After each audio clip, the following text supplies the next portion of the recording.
Hey, welcome. Welcome to WEAD, to all of you zooming in from various parts of the world, including Peru and Kansas. We welcome you to Women Eco-Artist Dialogue to honor and spotlight the work of Patsy Craig in the Artist and Activism No.18 series. Patsy Craig, an artist, designer, curator, producer, author, translator, and research based in Cusco, will talk about her cultural revitalization work with indigenous communities in the Amazon jungle and the Andes Mountains. And we will then have a dialogue and conversation after her presentation. A little bit of about WEAD.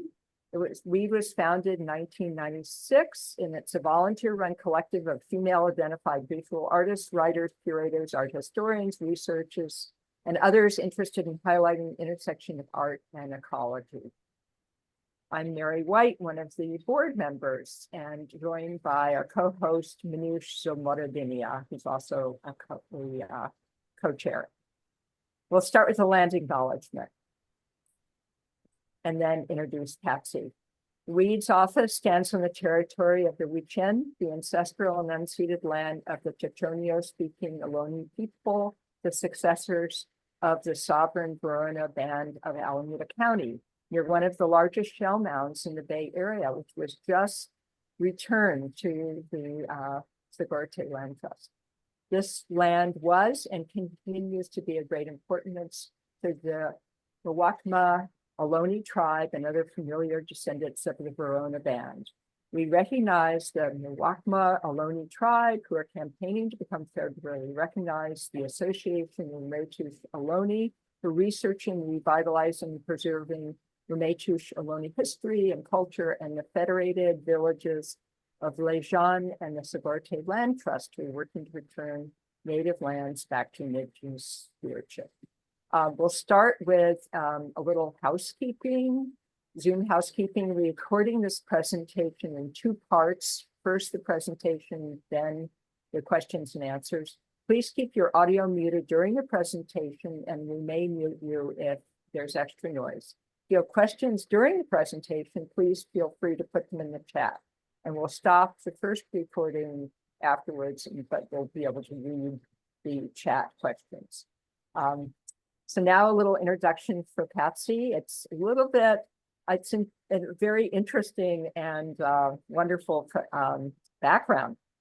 Patsy has a background in fine arts and cultural studies. She received a BFA from the Rhode Island School of Design and an MRES in cultural studies at Birkbeck College, University of London. She's curator and producer of cultural events, artist, designer, arts, and Indigenous art rights advocate. For over 20 years, she's been cultivating cross-cultural collaborations through Europe, India, US, Peru, in the field of art, music, architecture, urbanism, and environmentalism. This output has included publications, exhibitions, concerts, lectures, workshops, and design installations. She's received grant awards for her work from the Arts Council of England, Culture France, Institut Français, the Goethe Institute, the Graham Foundation, and Wake Forest University, US Embassy, and Ministry of Culture Peru, and others.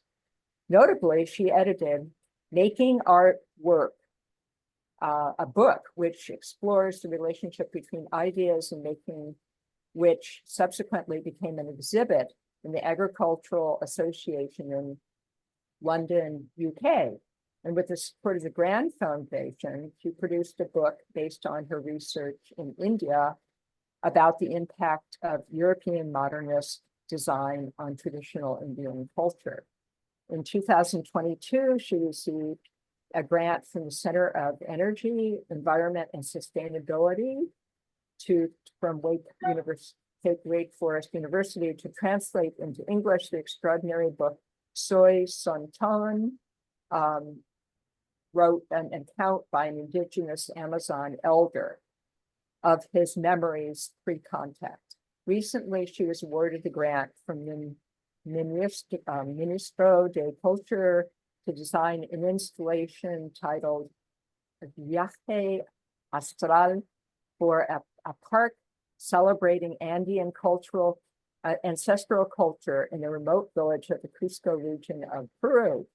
7 years ago, she turned her focus to environmental issues and indigeneity. Her experience with the indigenous-led environmental groups at Standing Rock inspired her to learn more about Native American culture, made possible through support with the Goethe Foundation.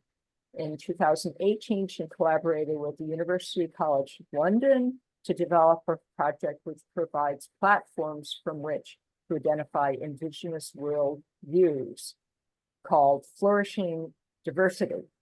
With support of the Ministry of Foreign Relations of Peru, she launched a June 19th at Gallery 49 in London at the Invisible Forest, an exhibition she curated featuring renowned indigenous Peruvian Amazon artist work and an adjacent artist residency program.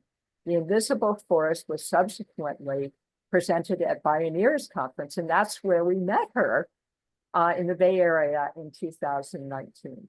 In 2020, Patsy founded AWA, a cultural project in Cusco, highlighting arts focusing on environmental indigeneity and decolonization, providing unique access to cultural traditions that recognize and perpetrate sustainability and biodiversity as a means to ensure mutual flourishing. AWA was launched with the Sacred Forest, which was presented in various contexts in the Bay Area, June through July 2022. And she presented an exhibit in San Francisco of the work of please help me, Patsy, the Itochime. Harakput Harakput. Artist Collective, thank you, from the Madre de Dios region of the southern Peruvian Amazon, alongside works by the San Francisco Art Institute alumni called Mine, What is Ours in the Wake of Extraction, highlighting issues surrounding social injustice impact of extraction. Adaptions of this exhibit are currently touring various university campuses. In 2003, Patsy received a grant from the Ministry of Culture in Peru to design a space in a remote and Andean village for the community to revitalize and celebrate ancestral traditions. And she's currently working to complete this project. So, with no further ado, we'd like to present Patsy and have her tell us about her projects. Thanks, Mary. And thank you for your interest in my work. Thank you all. So I guess the most relevant place to start is how I became interested in Indigenous culture. I was living in London in the UK. I lived there for about 20 years, and I was going through a time in my life where I felt I really needed to be surrounded by nature. And I was feeling that that was sorely missing in my life. I was watching a presentation of what was going on in Standing Rock in 2019 or 2016. And I was very fascinated by, it was a news report by Democracy Now!, who at the time was the only news agency that was covering the Standing Rock movement. So I decided, long story short, that I wanted to go and support the movement. I ended up going, and I feel like that experience changed my life and made me realize that I really wanted to focus on providing platforms for Indigenous voices. It seemed to me obvious that Indigenous voices needed to be heard in relation to all issues about the environment. So I switched the focus of my work, and I started educating myself about indigenous cultures that were relevant to my personal history. And so I started working with indigenous cultures. I moved to Peru, created an exhibition to take to London, England, because there was interest in hosting that exhibition. And okay, I'm going to share some photos. I'm presuming that most of you know about Standing Rock. I have some images here that were can you see that? Yes. Yes. Okay. So these are photographs that I found on the internet. When we went, it was we were told not to take photographs there because that there were very specific people there to photograph the event, but that most of us were asked not to photograph. So I respected that request, and they're not my photographs. But as you probably all know, it was it was a movement that resonated quite widely for some reason, and it was about water protection. And they were installing the Dakota pipeline, and it was going through the 5th largest aquifer in the world. And there was, of course, as there always is, the danger of contamination from the pipeline. So these are images that I found that were representative of what was going on in Standing Rock at the time. I went there with my cousin, who is a person that has, she's a linguist by training, and she has involved with herself with Native American culture throughout her adult life and her professional life. So we spent a couple weeks there. We wanted to go during Thanksgiving to experience a different idea of Thanksgiving, which it very much taught us about. Essentially, Native Americans consider Thanksgiving to be a sort of day of mourning. So the narrative that we're told of is essentially not true.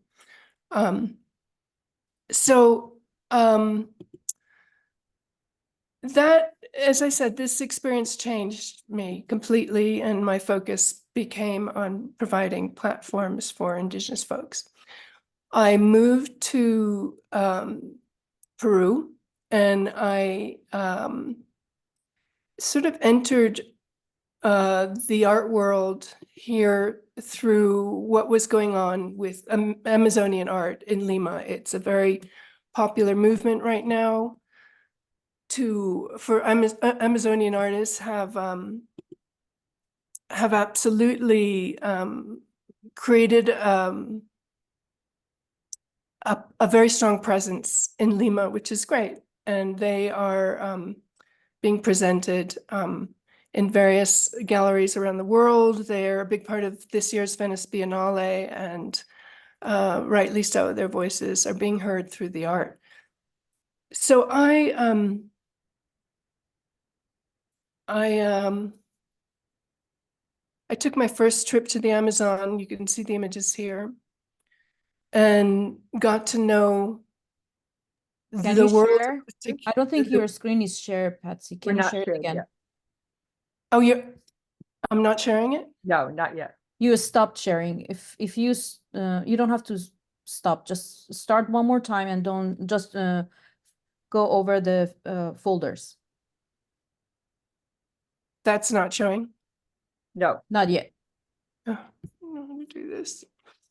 So if I You go to share your screen share screen, okay. to your desktop. And then select your folder. Do I have to click the blue button first? Yes. Okay, There you now go. it's, Now you're ready. okay. Remember to make it full screen. So And these are Don't just images, stop again, just continue the same way, okay? yeah?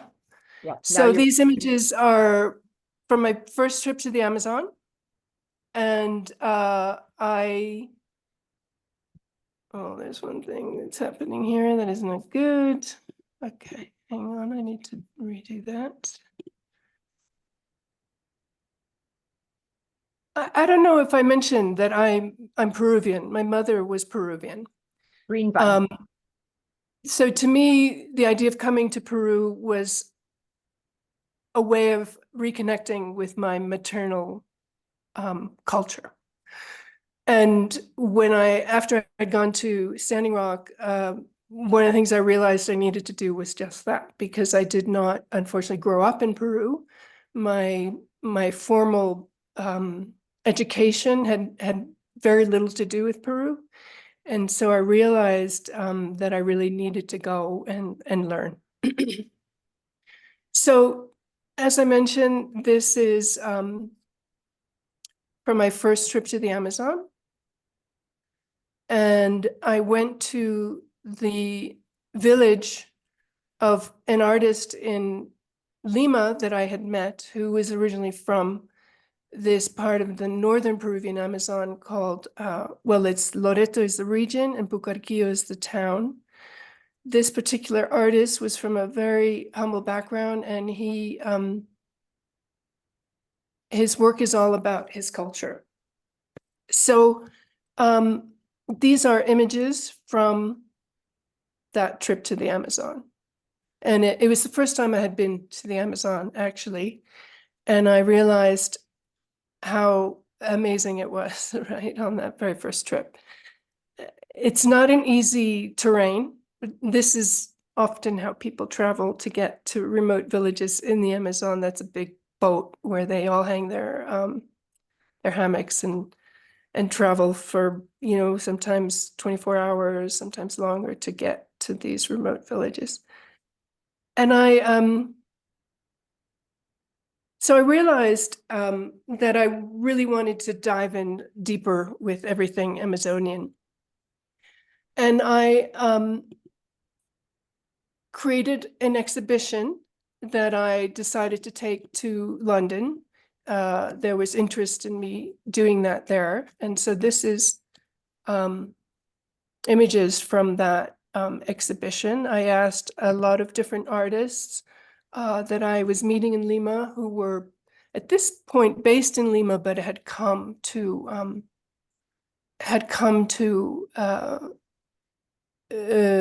were coming from remote places. So I got an exhibition together. This was the artist that I asked to be the artist in residence to accompany this exhibition. His name is Bruce Rubio.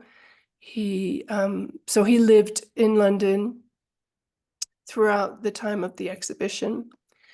And the exhibition was called The Invisible Forest. And these are images from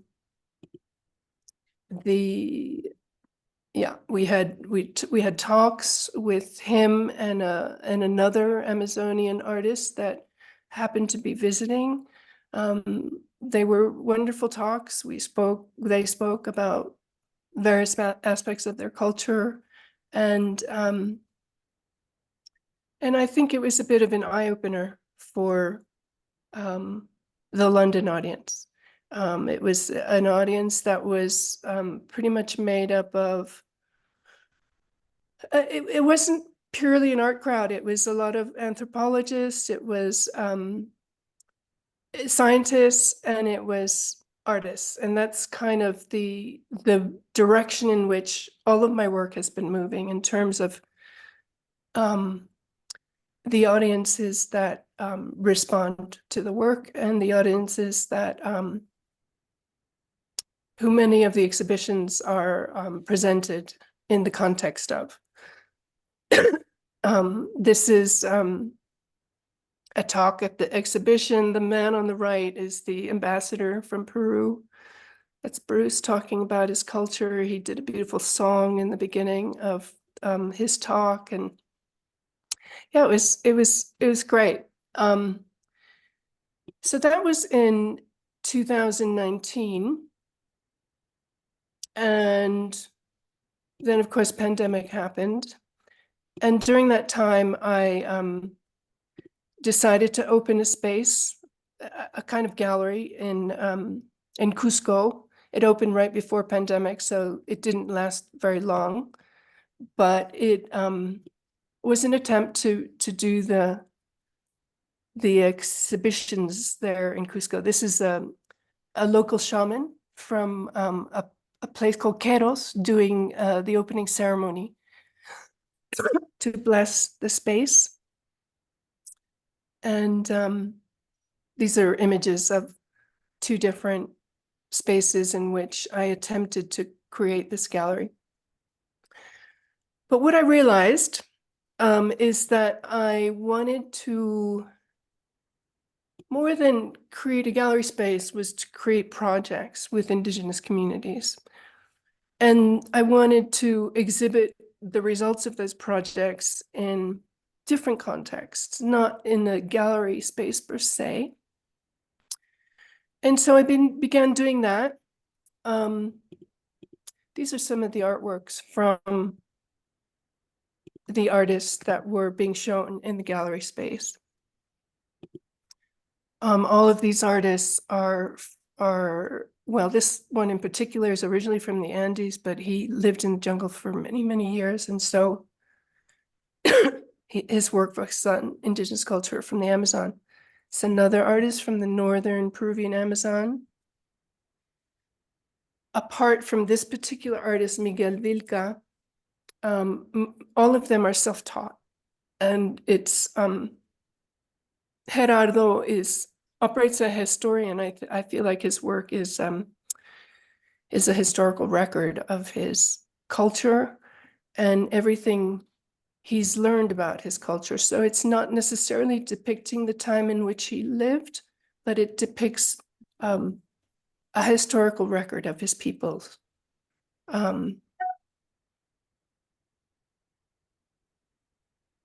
This is an artist from the central Peruvian Amazon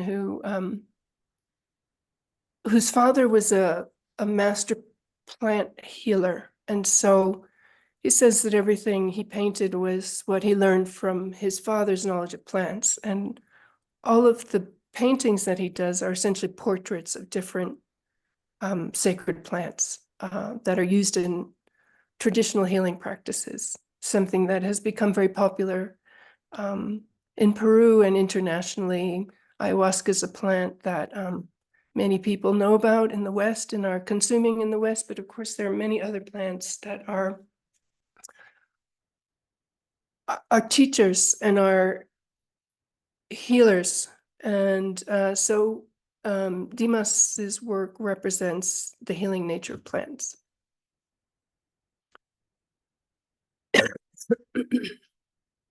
This is an artist called Roldan Pinedo, who is from the Shipibo culture. So this is a sampling of the artists that I have worked with.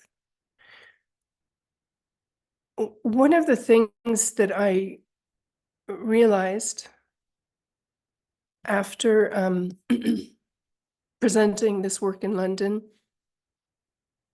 and presenting this work in Cusco at the gallery was that I wanted to work with collectives. I didn't necessarily want to work anymore with individual artists, but rather art collectives that represented communities in the Amazon that were hanging on by a thread, basically. And that, so I found this particular collective in the southern Peruvian Amazon. To me, it was about engaging more with the ethos of indigenous culture rather than maybe creating a context for individual Amazonian indigenous artists to excel within the Western art context. I realized that actually what I wanted to do was learn more about indigenous culture, and collectives are representative of indigenous ethos. So I started working with collectives, and I found this particular collective called Etochime, from the Madre de Dios, Southern Peruvian Amazon. It's about a 9-hour overnight bus ride to get there.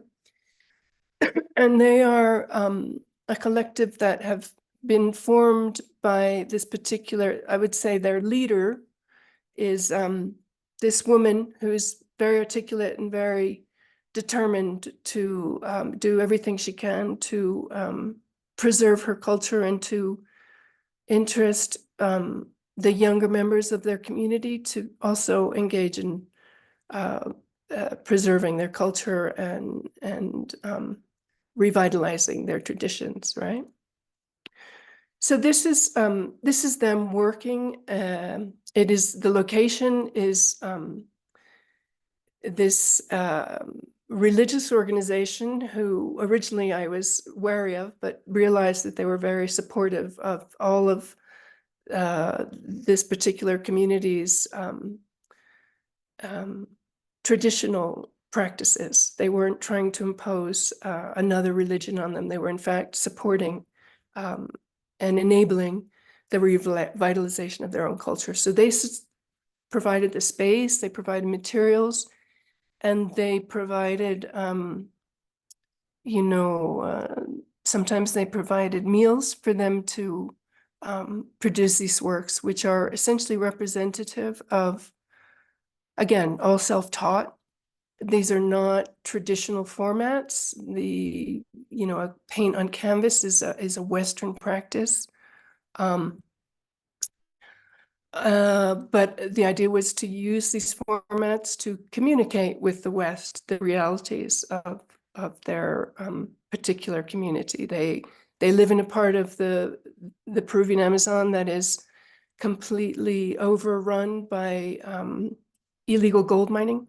They're very affected by the illegal gold mining culturally and environmentally.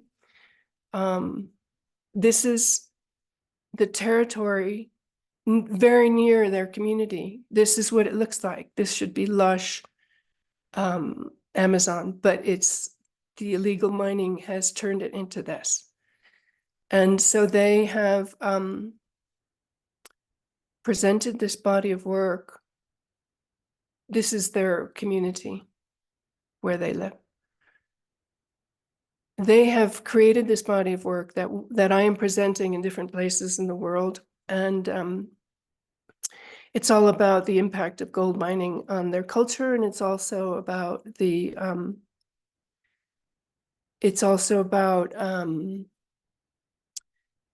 their origin story and the origin of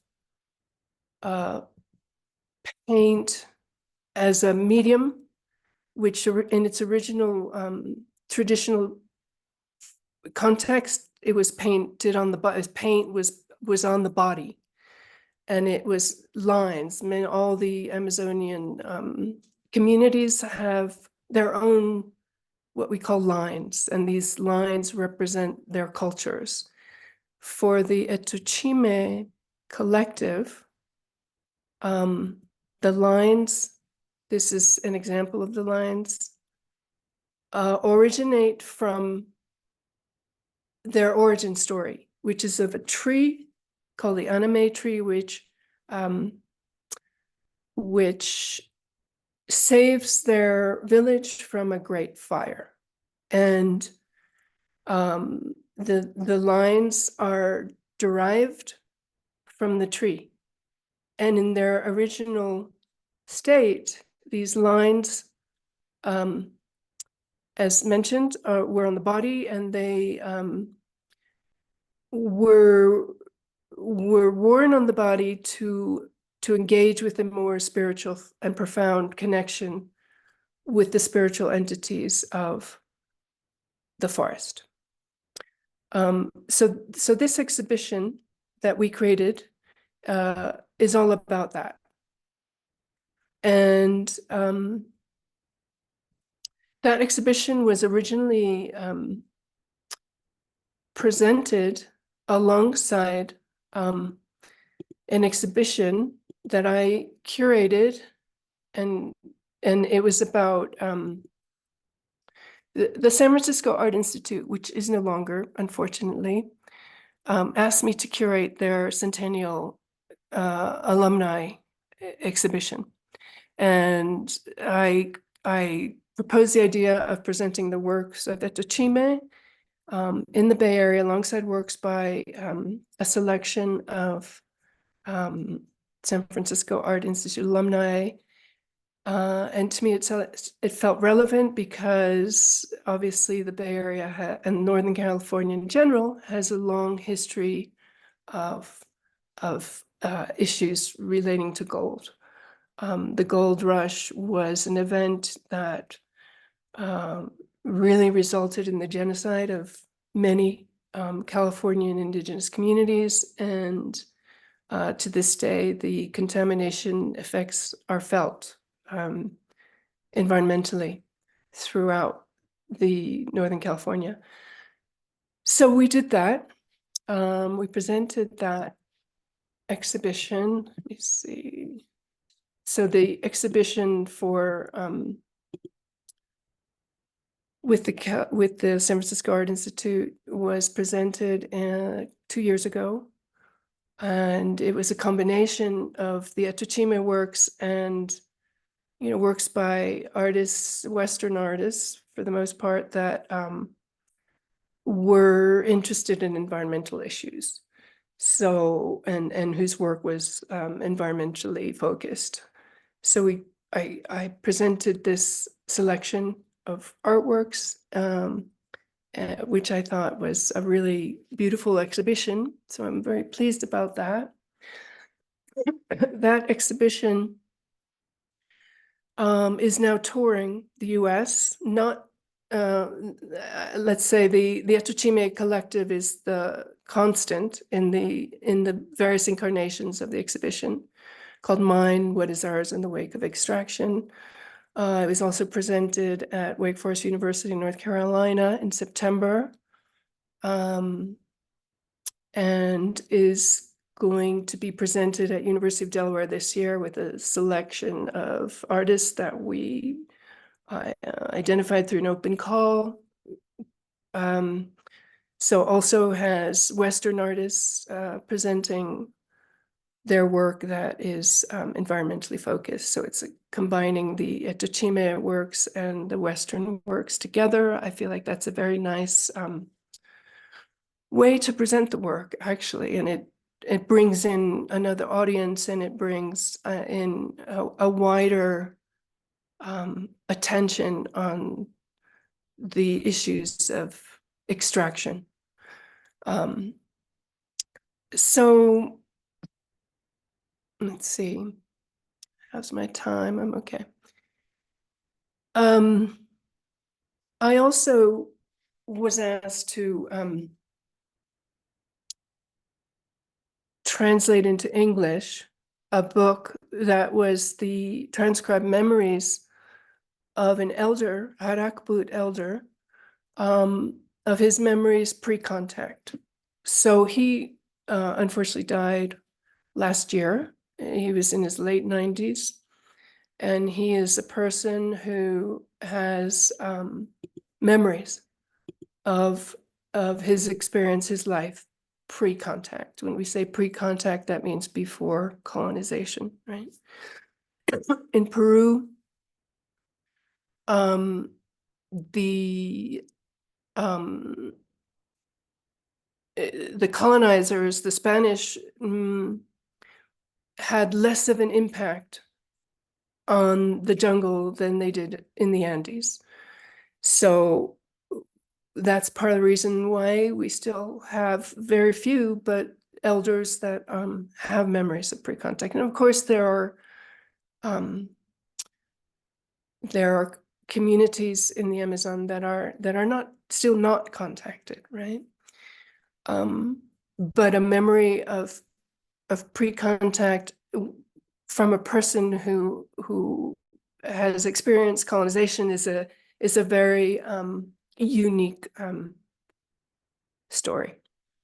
And the fact that with this particular story, his son is the person who transcribes his memories. And so, so the story is being told within the culture.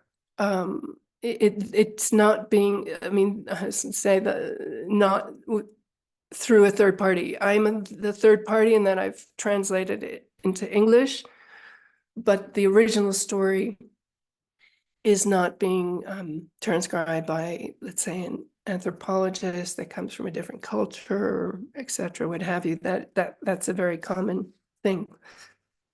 This is uncommon because it is people within their own culture speaking about these histories. So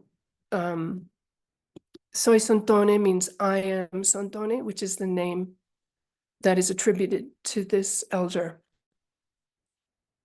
And this is a trip to his village. Mostly what happens when you visit these remote villages in the Amazon is you arrive in, let's say, a city that is the largest city.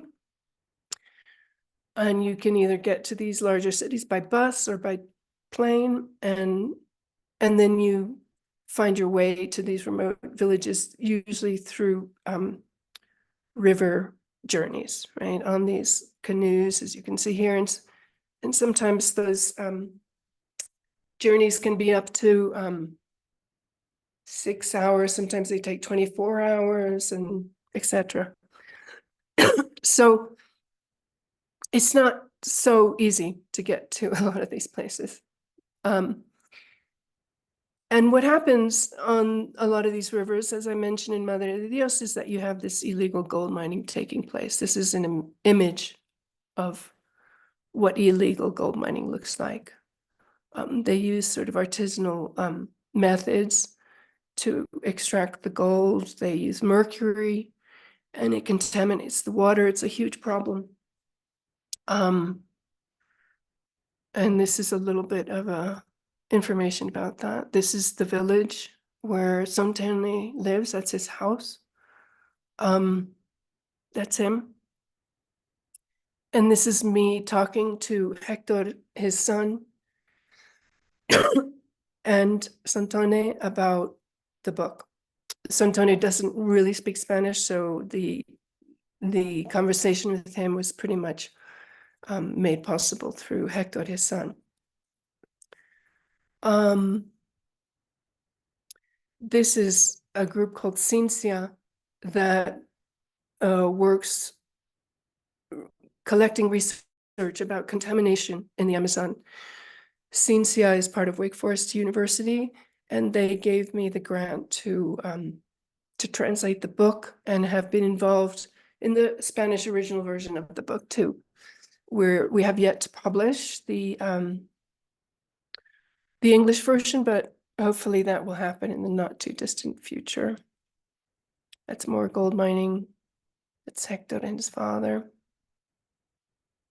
Yeah. So that's a lot about the work I'm doing in the Amazon, but I also work in the Peruvian Andes, which is where Cusco is located. And I just want to show you some pictures of the Andes so you get a feeling of the geography here.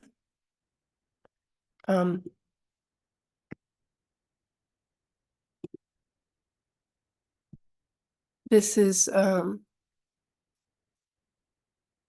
ancient site called Choquequirao, which is high up in the Andes. Terraces are a big part of the architectural structures of these ancient sites. the llama or the alpaca are the traditional animals of the region.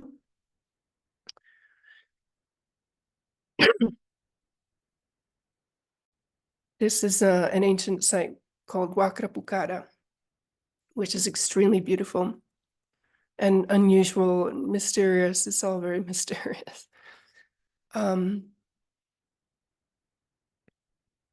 This is the infamous Machu Picchu. A project that I'm working on here now is in this particular region, which is near Chinchero in Cusco, Peru.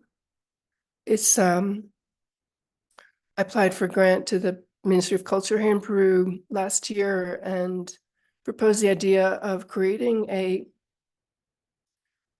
site which is an answer to a particular situation that is prevalent in Peru. You have these incredible ancient sites, but they're all about tourism. And so the local people, the native people, are not able to use the sites to engage in ceremony or agriculture even, and all the traditional practices that are related to the sites. So myself and a friend who's an architect, we designed a space very much based on traditional architectural practices or traditional architectural forms, structures, to give a space to this particular community that could be used for ceremony and could be used for communal gathering and could be used for children. It's very much related to the fields, the growing agriculture in the region. And it's agriculture is traditionally the school. It's where all of the important aspects of life are learned. And so the project, this is a hand-woven bridge in near Cusco. So it's very much revolves around the idea of the field where plants are grown as the focus of a worldview about learning. So these are all images, kind of disparate images of the Andes. This is a woman creating a huatia, which is an oven where potatoes are grown and cooked in this particular dirt and rock oven. It's very traditional Andean practice. This is in the Andes, the culture is very much about revering the mountains. The mountains are deities. And the most revered mountains are the snow-capped mountains. And this one in particular is called Ausangate, which is the most important mountain in the Cusco region. So people do pilgrimages to the mountains and perform ceremonies and what we call despachos, which are ceremonies that express gratitude and also might be a context in which to ask for whatever it is that one might need.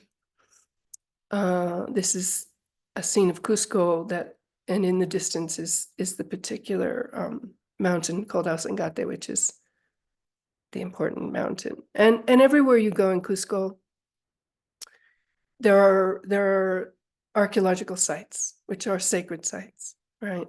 This is a sacred site which cannot be used by the local population. It's only for tourism. It's an example of that. Machu Picchu is obviously also that. So the project, as mentioned, is about allowing for a space, creating a space that can be used traditionally, and a space that contains all of the traditional architectural elements. So this particular project has a lot to do with kids, and it has a lot to do with the community that these kids are from. We took them on an outing at one time to, it's a very well-known archaeological site in the Cusco region called Morai.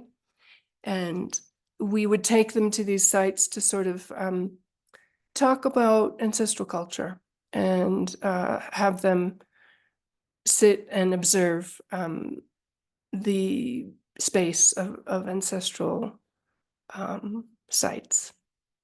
This is a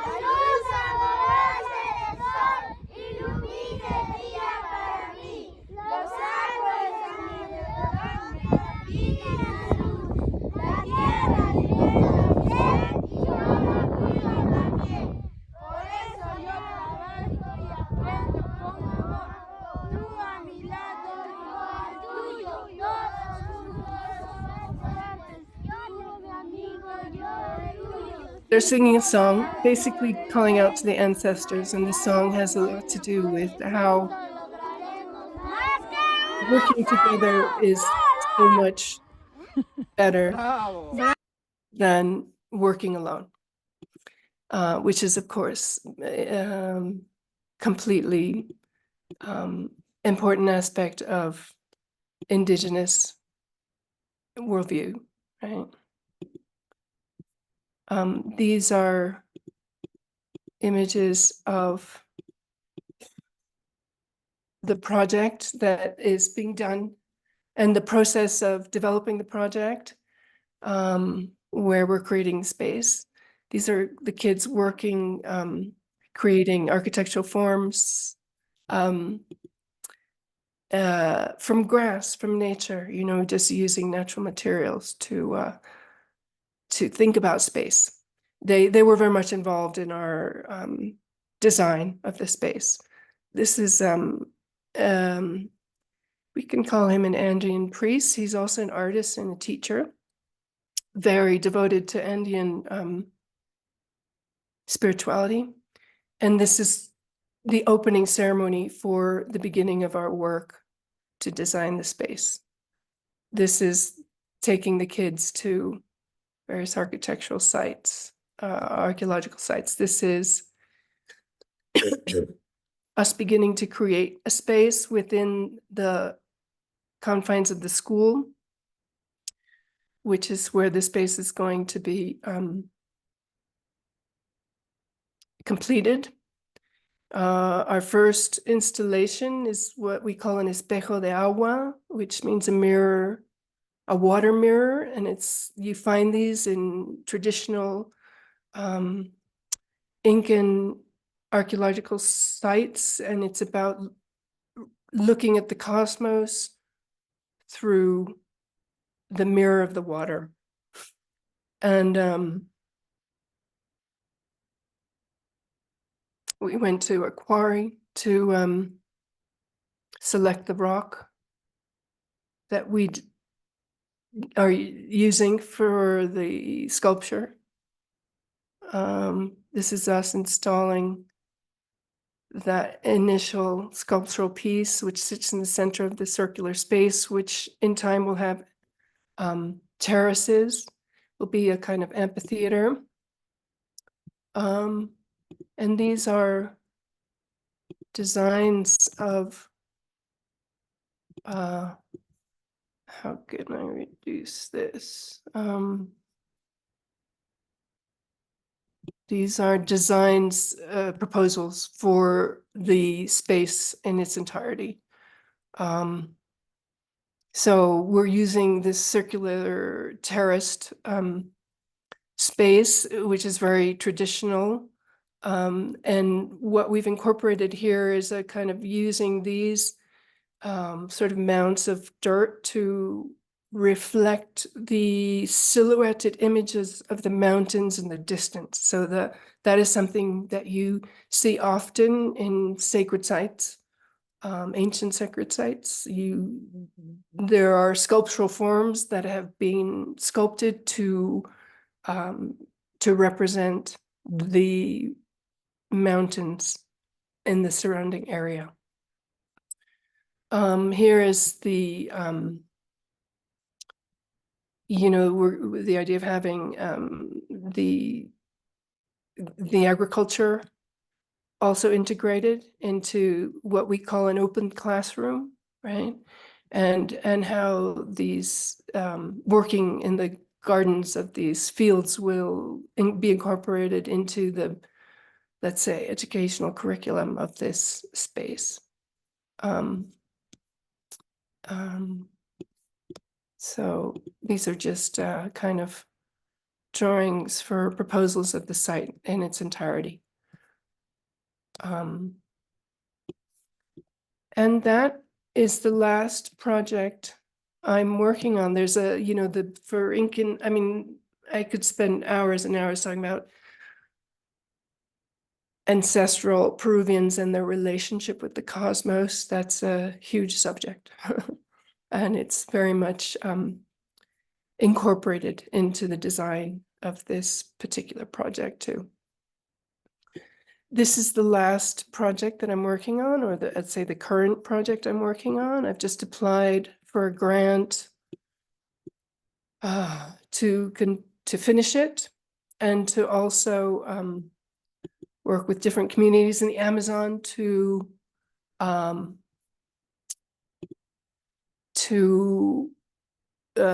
do cultural revitalization work with different communities in the Amazon.